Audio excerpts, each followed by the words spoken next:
ସମସ୍ତଙ୍କୁ ମୋର ଶୁଭକାମନା। ଆଜିର ଗଳ୍ପଗୁଚ୍ଛରେ ମୋ ଲେଖନୀର ଏକ କ୍ଷୁଦ୍ର ଗଳ୍ପ ବାପାଙ୍କୁ ଚିଠି ପଢ଼ୁଛି। ପୂଜନୀୟ ବାପା, ମୋର ଭୂମିଷ୍ଠ ପ୍ରଣାମ ଗ୍ରହଣ କରିବ। ଆଜି ବହୁତ ଦିନ ପରେ ତୁମକୁ ଚିଠି ଖଣ୍ଡେ ଲେଖୁଛି। ବ୍ୟସ୍ତ ହେଇ ପଡ଼ିବନି। ବୋଉ କେମିତି ଅଛି? ମୁଁ ଭଲ ଅଛି। ତୁମେ ଦେଇଥିବା ଆଦର୍ଶ ସଂସ୍କାରରେ ବାଟ ଚାଲୁଛି।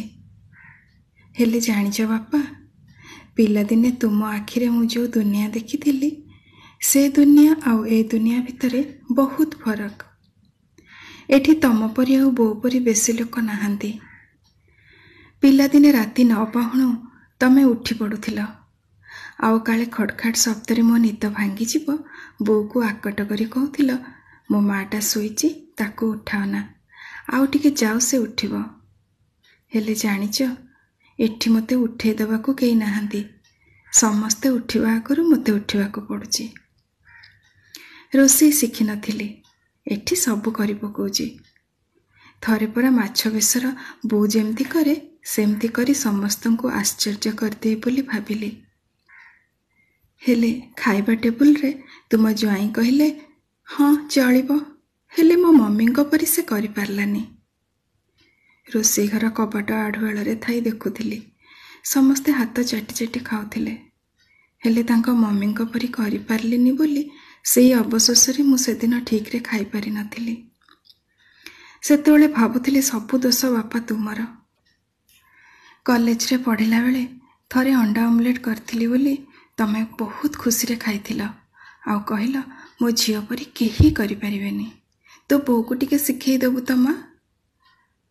ମୁଁ ଖୁସିରେ ନାଚି ଯାଇଥିଲି। ହେଲେ ମୁଁ ଯେତେବେଳେ ସେଇ ଅଣ୍ଡା ଅମଲେଟ୍ ଖାଇଲି, ଏତେ ଅଲଣା ଥିଲା ଯେ ତଣ୍ଟିରେ ଗଳୁ ନଥିଲା। ବାପା, ମୁଁ ଏଥିରୁ କ'ଣ ବୁଝିବି?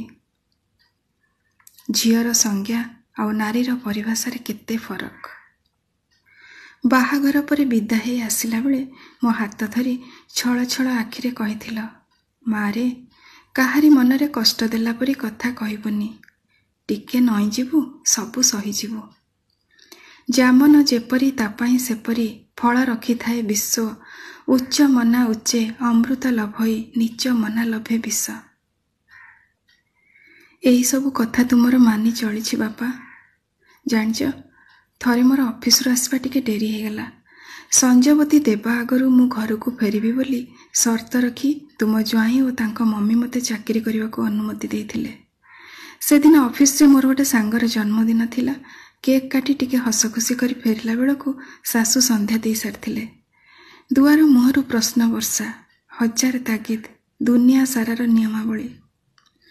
କଂସାରୀ ଘରର ପାରା ପରି ସବୁ ଶୁଣି ଚୁପ୍ ରହିଲି, ଆଉ ଲୁଗା ବଦଳି ଦେଇ ରୋଷେଇ ଘରକୁ ଯାଇ ସମସ୍ତଙ୍କ ମନପସନ୍ଦର ଜଳଖିଆ ତିଆରି କରିବାରେ ଲାଗି ପଡ଼ିଲି।